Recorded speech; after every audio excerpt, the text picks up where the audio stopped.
사연의 여왕입니다. 오늘의 사연 시작합니다. 저는 60대 중반에 작은 식당을 하고 있는 여성입니다. 여러분들께 직접 인사를 하게 되니 기분이 이상하네요.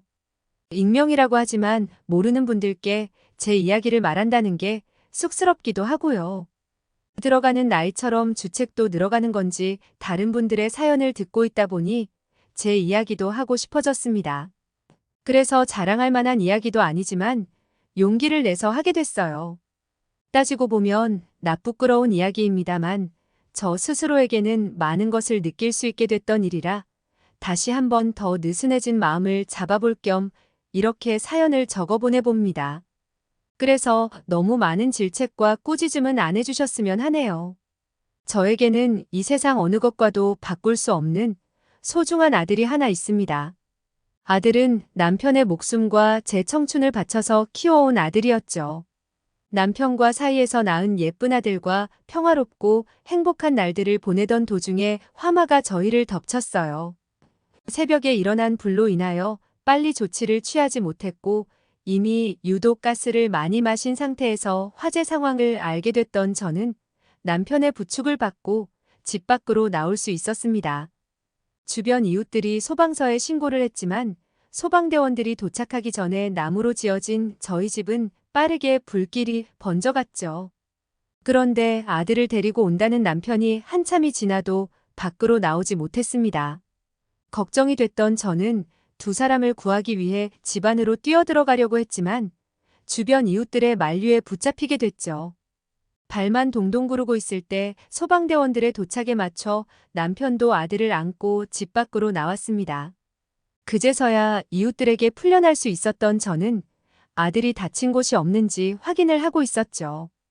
아직 유치원생인 아들은 다행히 불길 하나 스친 흔적이 없었습니다. 아들이 무사하다는 걸 확인한 저는 남편의 상태를 확인했죠. 그런데 남편의 상태가 좋지 못했습니다. 무릎을 꿇은 채 저에게 기대어 있는 것도 겨우 버티고 있었죠. 제가 남편을 보려 몸을 틀자 남편은 그대로 바닥으로 쓰러졌어요.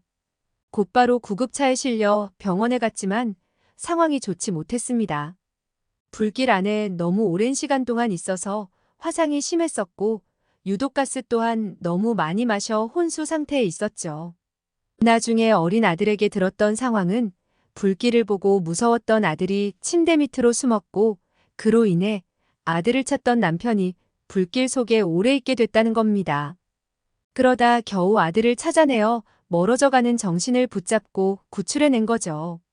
이후 의식이 없는 상황에서도 남편은 삶의 의지를 보이며 노력해 주었지만 결국 병상에서 일어나지 못했죠. 언제까지 제 곁에서 든든한 울타리가 되어줄 것 같았던 남편은 그렇게 세상을 떠나고 말았습니다. 세상이 무너진다는 게 어떤 느낌인지 그때 알았어요. 하지만 무너지는 하늘에도 저는 주저앉아 있을 수만은 없었습니다. 남편이 자신의 목숨을 바쳐가며 구해온 아들을 위해서 말이죠. 남편을 마음속으로 떠나보내지도 못한 채 저는 아들을 위해 살아야 했습니다. 아들을 보란듯이 잘 키워야 먼저 세상을 떠난 남편에게 보답하는 일이라고 생각했고 그래서 누구보다 귀하게 키우려고 했죠. 여자 혼자서 일을 하니 형편이 넉넉하지는 않았지만 그런 집안 형편에서도 아들에게만큼은 뭐든 제일 좋은 것으로 해주려고 했어요. 아들에게 하는 건 남편에게도 하는 거라고 생각하면서 말이죠. 다행히 아들은 제 기대에 맞춰 잘 자라주었습니다. 학업 성적도 우수했고 혼자 일을 하는 저를 끔찍하게 생각해줬죠. 아들은 유일한 제 삶의 희망이었고 삶을 살아가는 이유였습니다. 제 말을 단 한 번도 거역하지 않았던 아들은 저와 같이 고민한 대학과 학과로 진학을 하게 됐고 제 자랑이 되어갔죠. 제가 생각해도 그때 저는 너무 극성이었습니다.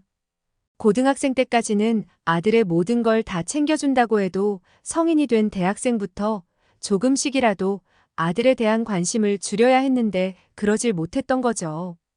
옷 입는 것부터 학교 스케줄까지 제가 모두 다 관여를 한 거예요. 그런데도 착한 아들은 별다른 말 없이 따라줬습니다. 그때는 그게 당연한 거라 생각하고 있었는데 아들은 마음속에 저에 대한 불만을 쌓아가고 있었던 거죠. 어느 날 아들은 자신에 대한 관심이 부담된다며 줄여달라고 부탁을 해왔습니다. 자기도 이제는 성인이라고 군대까지 다녀왔으니 이제는 좀 내버려두라고 말이죠. 숨이 막힌다고 하더군요. 그 말이 저에게는 큰 충격으로 다가왔습니다. 지금까지 내가 아들을 어떻게 대하고 있었나 되돌아보게 해줬죠. 제 잘못을 인정했고 아들의 뜻을 존중해주기로 했어요. 그렇게 아들의 일에 관한 관심을 억지로 외면하며 아들을 믿고 지내게 됐죠. 제 걱정과 달리 아들은 제 보살핌이 없이도 잘 지내는 모습을 보여주었고, 이전에 비해 한결 부담감이 없어진 아들은 저와 전보다 더 좋은 사이가 되었습니다. 이후 아들은 자신의 사생활 중 특히 연애 관련해서는 어떠한 언급도 해주지 않았습니다. 부모로서 다른 건 몰라도 결혼할 때가 된 아들이 누굴 만나고 있는지는 궁금할 수밖에 없었지만 이전에 있었던 일로 인해 절대 물어보지 않았죠. 몰래 훔쳐보는 것조차 하지 않았습니다.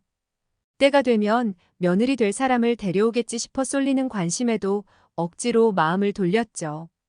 그런 아들이 저에게 먼저 만나고 있는 여자친구가 있다며 자신의 연애를 알려왔어요. 진심으로 마음에 드는 여자와 연애를 하고 있다는 아들은 뭐가 그렇게 좋은지 여자친구에 대해 설명을 하는 내내 웃으며 칭찬을 저에게 해왔죠. 다행히 좋은 여자를 만나고 있어 안심이 되면서도 한편으로는 아들이 여자친구에게 너무 빠져있는 게 아닌가 싶어 걱정이 되기도 했었죠. 저에게 연애 사실을 밝히고 나서는 더는 숨기지도 않고 여자친구를 소개시켜줬고 얼마 지나지 않아 결혼을 하고 싶다며 말해왔습니다. 연애를 시작한 지 1년도 안 돼서 말이죠. 그때까지는 단순히 지금 사귀는 여자친구와 결혼을 나중에 하고 싶다는 걸로 이해했어요. 그런데 어느 날 아들이 정식으로 결혼 인사하러 여자친구가 올 거라며 말을 해왔죠.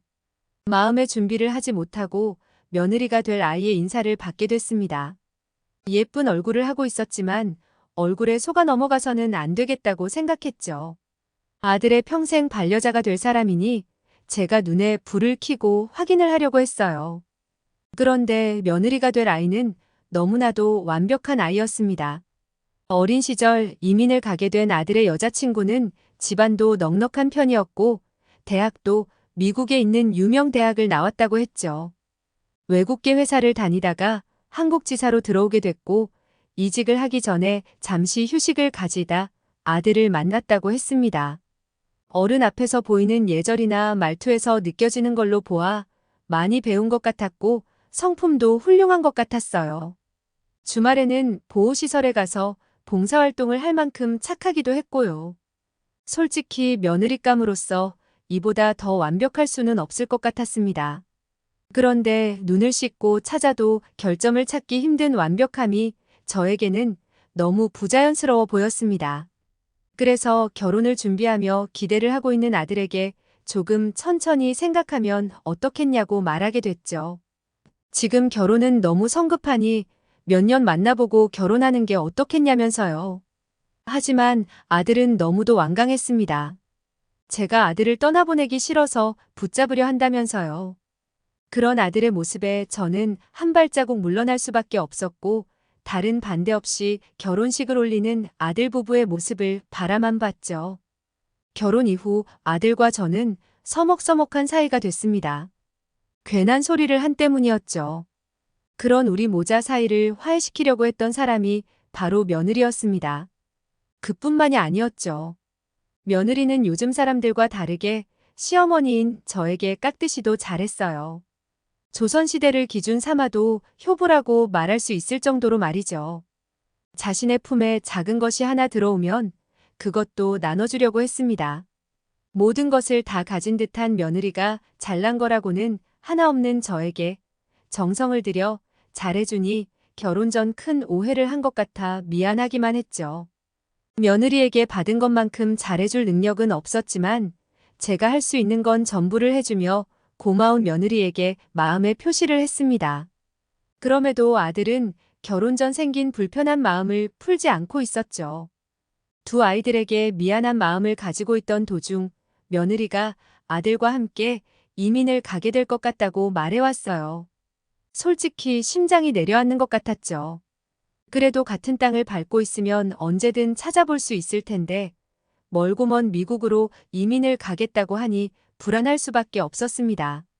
우리 아들은 며느리가 미국에서 알고 있던 사람이 새롭게 차린 회사의 프로그램 책임자로 가게 됐다고 하더라고요. 아들이 잘 되는 게 저에게 가장 큰 행복이었기에 섭섭하기는 해도 괜찮았습니다.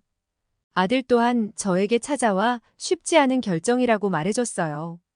혼자 남게 될 저 때문에 며칠 밤을 새어가며 고민을 했다고 했죠.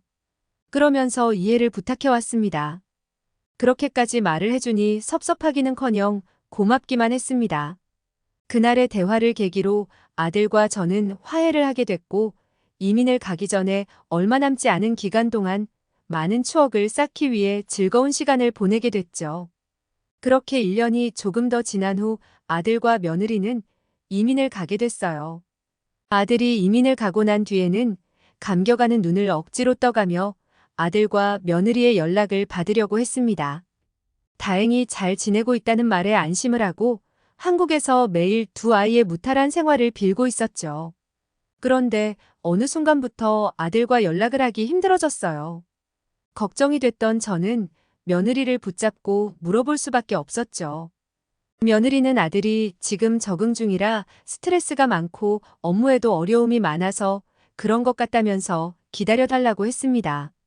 적응으로 정신이 없다는 말에 걱정이 될 수밖에 없었지만 그래도 옆에 며느리가 있어서 한시름 덜었습니다. 제가 직접 해주는 것보다는 마음이 덜 놓이긴 했지만 그래도 그 상황에서는 최선이라고 생각됐죠. 가끔 한 번씩 아들한테서 먼저 연락이 오기는 했습니다.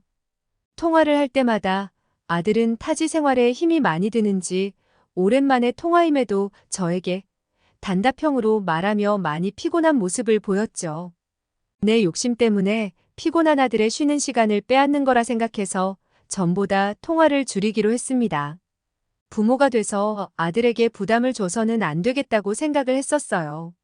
아들의 소식은 며느리를 통해서 알 수 있었으니 그것으로 만족하자며 자신을 설득시켰죠. 그런데 언제부터인가 가뭄에 콩나듯 하던 아들과의 통화가 아예 되지 않았어요. 며느리 또한 마찬가지였죠. 걱정이 되어 주변 사람들에게 미국에 연락할 방법은 없는지 혹시 제 연락을 피하는 건 아닌지 확인을 해보고 있었어요. 사돈 총각에게도 연락을 해봤지만 연락이 되지 않았습니다. 밤을 새워가며 아들을 걱정하며 미국에 가야 하는 건지 고민을 하고 있었죠. 그때 며느리가 연락을 해왔어요. 공항이라고 했습니다. 그리고 아들이 사라졌다고 하더라고요. 다 큰 성인이 사라졌다는 게 이해되지 않았던 저는 며느리가 집으로 올 때까지 기다릴 수 없어서 공항에서 집으로 오고 있던 며느리를 중간에서 만나게 됐죠. 며느리는 저희 아들이 갑자기 사라졌다며 도대체 무슨 일인지 모르겠다며 눈물을 보이더군요. 며느리의 눈물에 문제가 심각하다는 생각이 들어 자리에 털썩 주저앉아 버렸습니다. 혼미해지는 정신을 겨우 차리며 며느리에게 어떻게 된 일인지 다독여가며 물었죠. 며느리가 말하길 저희 아들은 미국에 간 직후부터 불안해했었답니다. 그리고 직장에서 동료와 문제가 있다고 말했었다고 하더라고요. 그것 말고는 이상한 낌새는 없었고 바람을 쐬고 온다고 하고는 갑자기 사라져버렸답니다. 그래서 경찰에 실종 신고했는데도 경찰에서도 찾지를 못했고 일단은 저에게 알리고 아들을 찾는데 도움이 될 만한 것을 가지러 한국에 왔다고 하더군요. 며느리는 저를 안심시키려고 부단히도 노력했지만 저 또한 진정할 수가 없었습니다. 어느 부모나 마찬가지겠지만요. 하지만 먼 미국 땅에서 벌어지고 있는 일이니 제가 당장에 할 수 있는 일도 없었죠. 며느리는 저에게 한국에서 아들의 소식을 찾아달라 했습니다. 미국은 자신에게 맡기라고 하면서 말이죠. 그렇게 아들을 찾는데 필요한 것들을 챙긴 며느리는 다시 미국으로 돌아갔어요. 저 역시 오매불망 아들의 소식만을 기다리며 가만히 있을 수만은 없었습니다. 아들이 한국으로 돌아올 수도 있었고 주변 친구들에게 연락을 할 수도 있었으니까요. 그래서 아들의 초등학교 때 친구부터 한국을 떠나기 전에 마지막으로 다녔던 회사의 동료들까지 모두 만나가면서 아들의 소식을 물어봤죠. 하지만 다들 하는 말이 똑같았습니다. 가장 친하게 지냈다고 하는 동창도 이민을 간 후로는 아들과 연락 한 번 한 적이 없었다고 했죠. 어떤 사람들은 아들이 외국으로 간지도 모르고 있었습니다. 아무리 돌아다녀도 아들에 대한 소식을 들을 수 없었습니다. 그건 며느리도 마찬가지였어요. 정신없이 아들을 찾아다니는 건지 연락마저 잘 되지 않았죠. 겨우 연락이 될 때면 며느리는 긴 한숨을 쉬며 아직도 아들을 찾지 못했다고 했습니다. 제가 미국으로 가서 말이 안 통하더라도 아들의 전단지라도 돌린다고 하니 며느리는 향수병으로 아들이 한국에 올 수도 있으니 한국에 있어달라고 하더라고요. 그리고 혹시 모르니 한국에서도 아들을 찾아볼 수 있으면 찾아봐 달라고 했습니다. 며느리의 말에 따라 저는 우리나라 전국을 돌며 아들을 찾아 헤매고 다녔습니다. 아들이 과거에 작성한 일기와 메모에 적힌 지역은 전부 다 찾아다녔죠. 수학여행, 군생활, MT, 친구들과의 여행, 과거 아들의 발길이 닿은 적이 있는 곳이라면 모든 곳을 찾아다녔습니다. 그리고 아들을 아는 지인들에게 아들에 대한 정보를 혹시 숨기는 것 아니냐며 애원을 하듯 물었어요. 하지만 정말 한국으로 들어오지 않은 것인지 어디에서도 아들에 대한 소식을 들을 수 없었죠. 그렇게 속이 새카맣게 타들어가며 3년이라는 시간이 지났습니다. 이제 정말 이 나라에는 아들이 없는 게 확실했어요. 제가 직접 미국에 가보려고 했습니다. 거기다 얼마 전부터 며느리가 연락이 되지 않는 게 미국을 가야겠다는 생각에 무게를 더 실어줬습니다. 아들을 찾아야 하는 건 당연했고 불쌍한 며느리 신변에도 문제가 있는지 걱정이 돼서 말이죠. 더는 한국에 있을 수만은 없었죠.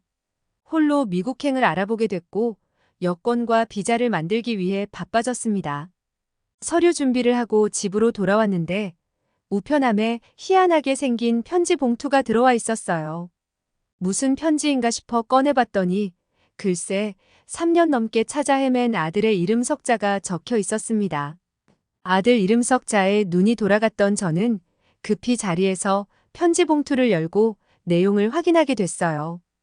그리고 그곳에는 정말 충격적이고 놀랄만한 내용들이 적혀져 있었죠. 아들은 지난 3년 동안 숨어 있었던 게 아니었습니다. 아들은 감옥에 갇혀 있었죠. 그것도 미국도 한국도 아닌 필리핀 감옥이었습니다. 아들이 왜 미국도 한국도 아닌 필리핀 감옥에 수감되어 있는지 소상히 알고 싶었지만 편지지 안에는 모든 게 며느리에게 속아 넘어가 생긴 일이라는 말밖에 적혀 있지 않았습니다.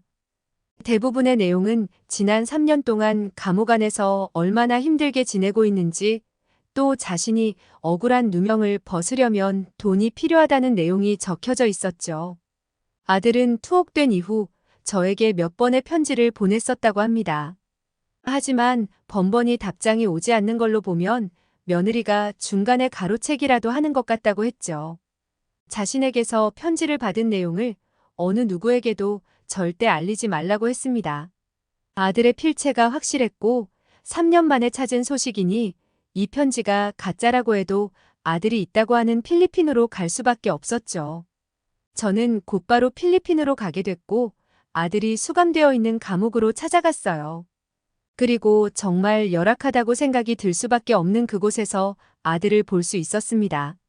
이민을 간 시간까지 포함하면 5년이라는 시간이 흘렀지만 아들의 얼굴은 시간의 흐름으로 바뀐 얼굴이 아니었습니다. 처참하다고 표현해도 될 정도로 아들의 몰골은 말이 아니었죠. 과거 건강하던 때와 비교를 한다면 다른 사람이라고 해도 믿을 수 있을 정도였으니까요. 하지만 저는 한눈에 알아볼 수 있었습니다. 제 아들이라는 걸요.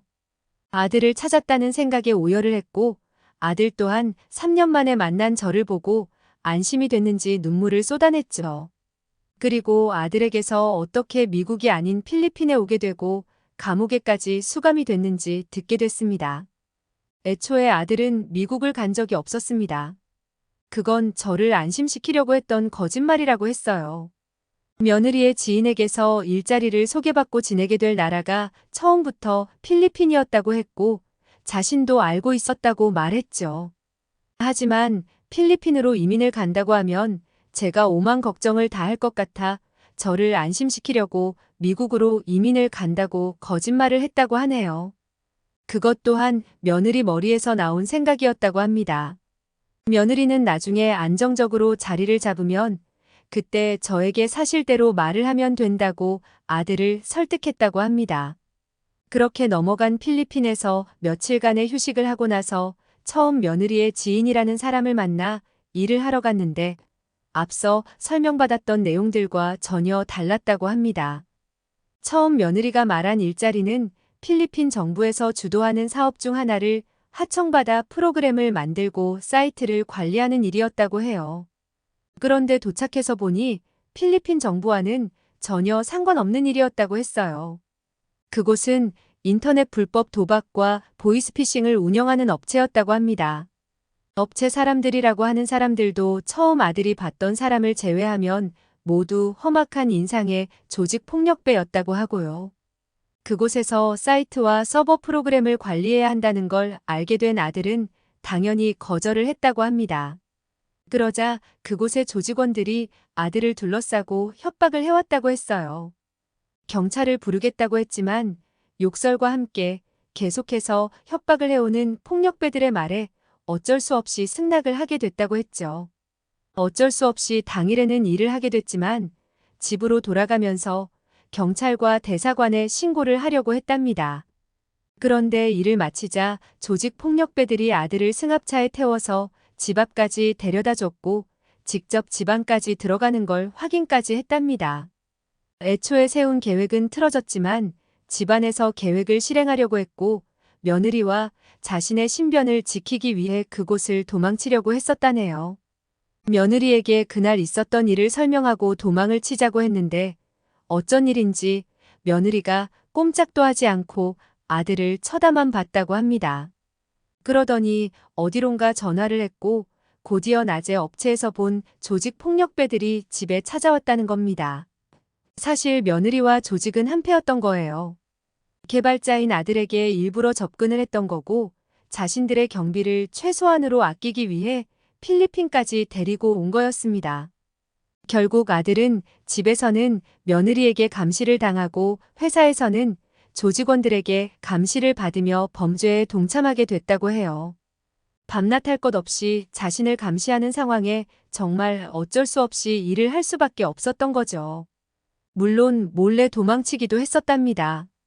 늦은 밤 잠을 자고 있는 며느리 몰래 화장실을 가는 척 안방에서 나온 아들은 여권과 지갑만 가지고 도망치려고 했었죠. 그런데 건물을 나오자마자 앞에 주차되어 있던 승합차에서 조직원이 나와 곧바로 붙잡혔다고 했어요. 조직원들은 도망치려고 했던 아들을 집 안으로 데려가 무참히 폭행을 했다고 합니다. 그 상황을 며느리는 차가운 눈빛으로 쳐다보기만 했고요. 이후 더 삼엄해진 감시로 도망은 꿈에도 생각할 수 없었다고 합니다. 화장실에 갈 때도 그리고 잠시 담배를 피우는 시간마저도 감시가 붙었고 휴대폰조차 확인을 받아가며 썼다고 했어요. 그러면서 한국에 있는 제가 다른 의심을 하지 못하도록 아들과 잠시 통화를 시켜줬었고요. 그때 아들이 피곤해서 단답형으로 말했던 게 아니었습니다. 통화를 할 때마다 흉기를 들고 있던 사람들에게 목숨을 위협당하며 통화를 하다 보니 짧게 단답형으로 말할 수밖에 없었던 거죠. 하지만 아들은 그곳을 도망치는 일을 포기하지 않았었다고 합니다. 분명 다음번의 기회는 찾아올 거라고 생각하며 그들의 뜻대로 일을 하고 있었다고 했죠. 그러다 아주 잠시 담배를 피는 자신에게 감시가 떨어졌다는 걸 알았다고 해요. 마지막 기회일 수도 있다고 생각한 아들은 뒤도 돌아보지 않고 업체 건물에서 도망을 나왔고 몸을 숨겼답니다. 매일 안대로 눈을 가려진 채로 승합차를 타고 집과 업체만 왔다 갔다 했으니 주변 지리를 알지 못했고 경찰서와 대사관이 어디에 있는지도 알지 못했죠. 한동안 몸을 숨긴 아들은 현지인들에게 물어 경찰서를 찾아냈지만 그곳에는 조직원들이 대기를 하고 있었다고 합니다. 한인들이 머물고 있는 지역도 마찬가지였다고 해요. 평범한 회사원인 척 다니는 조직원들은 아들이 회사 내에서 범죄를 저질러서 찾고 있다며 거짓 소문을 퍼뜨렸다고 했습니다. 결국 대사관에 가는 방법밖에 없었다고 합니다. 여행객들의 경우 업체 내에서 일하고 있는 사람이 위장을 하고 있을 수도 있었으니 함부로 접근하지 못했고요. 그렇게 대사관을 들어갈 기회만 노리던 아들은 적당한 때를 틈타서 진입을 시도했지만 결국 조직원들에게 붙잡혔다고 합니다. 그 다음은 폭행과 고문으로 이어졌고요. 이번에는 달랐다고 합니다. 아들이 끊임없이 도망을 시도할 거라는 걸 알았던 조직원들은 위험 부담을 줄이려 했답니다. 필리핀에서 자주 발생하는 세팅 범죄를 이용해 아들을 필리핀 감옥에 영영 보내버리기로 한 겁니다. 며느리와 조직은 아들이 마약 복용과 유통 판매책으로 보일 수 있게 지방 곳곳을 조작했고 현지인들까지 끌어들여 아들이 폭행과 협박 그리고 무기 소지까지 한 것으로 만들었죠. 그리고 경찰에 신고를 해버린 겁니다. 우리나라와 달리 필리핀의 경우 돈이 없으면 자신의 무죄를 밝히는 일이 거의 불가능에 가깝다고 합니다. 그것도 완벽히 조작해 놓은 세팅 범죄의 경우 더더욱 힘들었겠죠. 조직원과 한패인 며느리는 당연히 아들에게 변호사를 선임하지 않았고 교도소 내의 수질이 상태가 좋지 않아 생수를 사서 먹어야 하는 상황임에도 생수 한 병 살 돈도 넣어주지 않았다고 합니다. 필리핀 감옥에 있는 다른 한국인 수감자를 통해 저에게 연락을 해보려고 했지만 그마저도 감옥 내부에 있는 조직원으로 인해 저에게 연락을 할 수가 없었다고 했죠. 재판마저 조직원들이 손을 쓰는 바람에 늦춰지면서 평생 감옥에서 수감이 될 수도 있었다고 했습니다. 그리고 교도소에서 겨우 저에게 보낸 편지들도 어떻게 안 건지 모르겠지만 며느리와 조직에서 가로채고 있는 것 같다고 했죠. 제 생각에도 며느리가 한국으로 돌아와 아들 소식을 알릴 때 조직원들에게 집 주소를 알려주고 매번 수거를 해갔던 것이 아닌가 싶어요. 아들을 찾아 나선다고 정신이 없을 때도 혹시 아들에 대한 제보나 정보가 날라오지 않을까 항상 우편물들을 확인했었거든요. 아들에게서 지난 이야기를 모두 듣게 된 후에서야 아들을 찾는데 좀 더 적극적이지 못한 걸 후회하고 스스로를 원망했습니다. 며느리 말을 그대로 믿지 않고 직접 찾아가 봤더라면 이상한 점을 좀 더 빨리 깨닫고 아들과 일찍이 만날 수 있었을 텐데 말이죠. 그렇다면 아들도 지금과 같이 힘든 생활을 하지 않았을 수도 있었을 겁니다. 당연히 악마 같은 며느리와 조직들의 잘못이었지만 그때는 모든 게 저의 아니란 태도로 생긴 일 같아 저를 탓할 수밖에 없었죠. 그래도 이제 아들을 찾았으니 다 끝난 거라고 생각했습니다. 돈이 얼마가 들던 간에 이곳에서 아들을 데리고 나올 생각을 했죠. 그런데 아들은 이제부터가 문제라고 했습니다. 단순히 변호사를 선임하고 재판을 받는다고 끝날 일이 아니라고 했죠. 감옥 내부까지 조직원들이 있어서 제가 아들을 찾았다는 걸 알게 되면 감옥 안에서 문제가 발생할 수도 있을 것 같다고 했어요. 아들은 자신의 목숨이 위험할 수도 있다고 했죠. 거기다 사람을 도구 정도로 보는 극악무도한 놈들이라 제 안전도 보장하지 못한다고 했어요. 우선은 면회가 끝나면 호텔 안에만 있으라고 했습니다. 그리고 한국 대사관과 경찰을 통해 그들이 운영하고 있는 불법 인터넷 도박과 보이스피싱을 하는 조직을 검거해야 한다고 했죠. 그런 뒤에야 아들은 자신의 무죄를 증명할 수 있다고 했어요. 아들은 저에게 며칠에 걸쳐 조직이 운영하는 업체가 있는 건물과 숙소, 인원까지 자세히 설명해줬고 저는 모든 걸 하나도 빠짐없이 기억했습니다. 그리곤 감옥에서 고생하고 있는 아들 때문에 떨어지지 않는 발을 떼어 한국으로 돌아와야 했습니다. 경찰에 알리기 위해서요.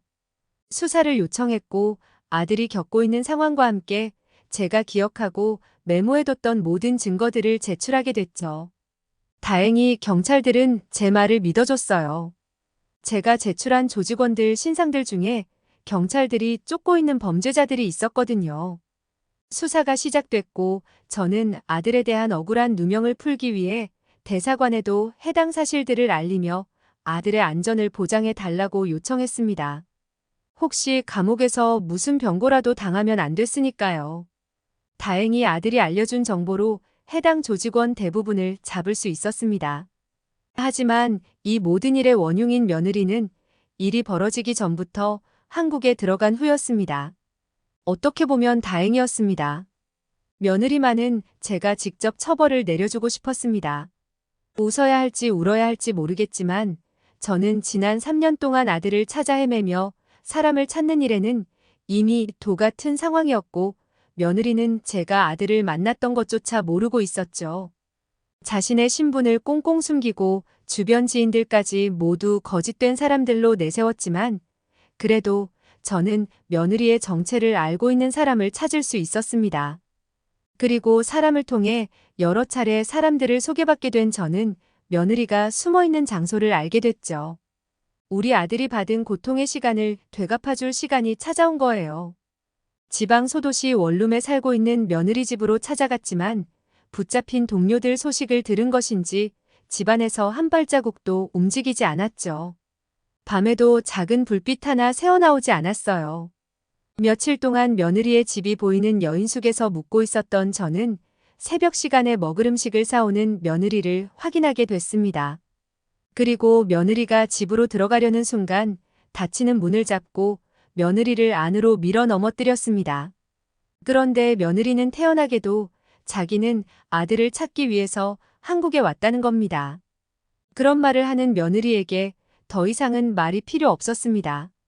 그때부터 일방적인 저의 폭행이 시작됐어요. 우리 아들이 며느리 때문에 당한 일을 생각하면서 때리는 게 힘에 부쳐도 악을 쓰며 때렸죠. 작은 원룸에는 도망갈 곳이 없었습니다. 일방적으로 폭행을 당하던 며느리는 결국 스스로 경찰에 전화를 하게 됐죠. 곧이어 경찰이 번호키를 뜯어내며 들어왔고 그제서야 제 복수극을 마칠 수 있었습니다. 이렇게 한다고 아들과 제가 겪은 일이 잊혀지고 풀리는 건 아니었지만 처벌받는 모습을 가만히 보고 있는 것보다는 속이 시원했습니다. 경찰이 오고 나서도 저는 이 여자가 수배범이라는 걸 알리며 순순히 경찰들을 따라 나섰죠. 저는 특수폭행과 협박, 주거침입 혐의로 기소가 됐고 징역 1년과 집행유예 2년, 보호관찰과 함께 90시간 사회봉사도 선고받았습니다. 후회는 하나도 없었어요. 오히려 너무 일찍 신고가 된 것이 아쉬울 뿐이었죠. 신고도 하기 힘들게 아주 아작을 냈어야 했는데 말입니다. 제가 한 행동에 대해 처벌을 받는 동안 아들은 변호사와 함께 누명을 밝히는데 애를 썼습니다. 다행히 조직원들에게서 나오는 진술과 정황 증거로 인해 풀려날 수 있었죠. 하지만 그건 필리핀 교도소에 수감된 죄에 대한 것뿐이었어요. 한국으로 들어오게 된 아들은 불법 도박과 보이스피싱 범죄에 가담한 죄로 재판을 받아야 했죠. 목숨까지 위협받는 협박을 받은 것과 함께 범죄의 고의성이 없다는 것은 인정됐지만 처벌을 피할 수는 없었습니다. 그래도 집행유예를 받게 됐죠. 아들이 구치소에서 나올 때 얼마나 울었는지 몰라요. 이제 정말 모든 것이 다 끝난 거라는 안도감에 평생 흘릴 눈물을 그날 다 흘렸죠. 아들도 저에게 미안해하며 어려운 시간을 자초해 만든 것에 대해 용서를 구했습니다. 이후 아들은 회복할 시간이 필요했어요. 아무래도 범죄와 폭행에 노출이 된 환경에서 지냈고 이후에도 열악한 교도소에서 3년이라는 시간을 보냈으니까요. 정신적으로나 육체적으로 많이 지쳐 있을 수밖에 없었죠. 회복을 하기만 해도 모자랄 시간에 다 큰 성인이 나이든 부모에게 부담을 줄 수 없다며 아들은 중간중간 아르바이트도 해줬습니다. 다행히 지금은 아들도 예전처럼 회복된 상태고요. 해오던 일은 그만두고 지금은 저와 함께 작은 식당을 운영하고 있습니다. 큰일을 겪은 만큼 앞으로는 행복하게만 지내려고 많이 노력하고 있어요. 서로에게 섭섭하고 짜증날 일이 있어도 웃으면서 대하고 말이죠. 정말 우리 두 모자 행복하게 살아가려고 합니다. 꼭 그렇게 될 거고요. 이렇게 제 이야기가 마무리가 됐습니다. 한 가지 더 말할 게 있다면 아들 일을 겪으면서 해외의 아들과 비슷한 상황에 놓여 있는 많은 젊은 사람들을 보게 됐어요. 각자 상황은 다르지만 범죄를 저지르려고 한 사람들이 아니었습니다. 대부분 돈과 취업으로 사기를 당한 상황이었죠. 이곳에 저와 같이 자식을 두신 분들이 많을 텐데 자식분들에게 이런 위험한 일이 있다는 걸 알려주시고 항상 자식의 세세한 부분까지 봐주셨으면 합니다. 아들과 저와 같은 피해가 없길 바라면서요. 그럼 제 모자란 글솜씨에도 끝까지 들어주신 분들께 감사드리며 이만 글을 마치도록 하겠습니다. 오늘의 사연은 여기까지입니다. 구독과 좋아요를 눌러주시면 저에게 큰 힘이 됩니다. 감사합니다.